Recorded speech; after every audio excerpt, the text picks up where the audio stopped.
This is poll driven. I mean, look, they always say trust the science, but we know what it's been. It's been trust the polls, trust the teachers union. Remember, it was just a few weeks into the administration where we got the emails now where Dr. Walensky was talking with the head of the AFT about guidance for schools, basically taking what the teachers union said versus what the doctors at CDC were saying. So this has always been all over the place and driven by politics. So that's Jim Jordan from Ohio. But earlier today, Republicans questioning the timing of the announcement. Many are calling the move long overdue in light of the science, which has not changed for months.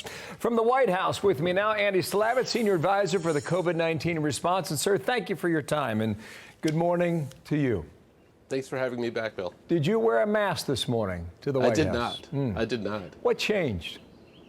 Well, what changed is the CDC over the last several weeks gathered evidence which showed them three things. One, we have an exponential drop now in cases. So it works the same way when it goes down as when it goes up. We've had a 30% drop in the last week or so. Secondly, there is evidence that the vaccines work at preventing the spread now, which many people suspected, but they now have some good data on, including they've got data that the vaccines are effective against the variants, which is, I think, a piece of information they were waiting for. And finally, every American now over 12 is eligible for the vaccine. So it's hard to, and we have plenty of vaccine supply. So I think those three factors together, what the CDC explained to us, was why they decided it was time to say, hey, if you've been vaccinated, you no longer need to wear your mask. Give me a chance to challenge you on that here. It was only 36 hours ago the head of the CDC said no change, and Dr. Fauci pretty much said the same thing as well. 7 days ago, they were telling 12-year-olds to wear a mask at summer camp in July. I mean, that really is a swap. Admiral Brett Giroir, he was sort of in your spot, you know, for the last administration, part of Operation Warp Speed, said this about 90 minutes ago. Who knows what took the CDC so long? This probably could have been done about a month ago. Dr. Walensky was absolutely intransient in her position.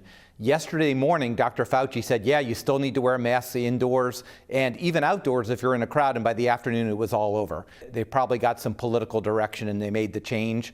I welcome the change. We should all welcome the change. It's supported by the science. It's a good thing for our country. Agreed, it's a good thing for the country. Just respond to some of the allegations he's laying down there in that comment.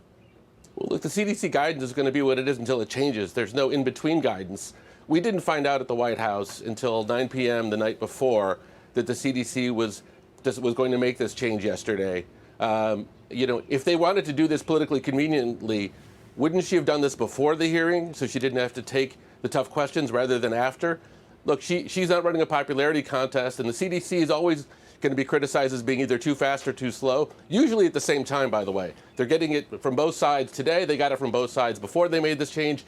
But their job isn't to be popular. They try to follow the science. Our job at the White House is just to let them follow the science and take what comes and try to explain it as best we can to the American public. I know it's a shock to people. Some will say it should have been done long ago. Others are telling us they're not quite sure how to adjust to it. But the bottom line is they found evidence which tells them that you don't need to wear a mask if you're vaccinated. And if you are, you're still in danger and you should wear a mask. Okay, two more things. Have you spoken with Walensky from the CDC? Well, she and I did a press conference yesterday afternoon. I think it was yesterday, after the decision to talk it through to the public. You did a press conference on Thursday? That happened? Yes. Okay. We did. There's the states reviewing the guidance, but not yet following it or implementing it is the word we're going to use here. A lot of these are blue states. I mean, what do you say to the governors? What do you say to the mayors that are making policy in those states? Well, I think you say two things. First of all, you say this is what the science says.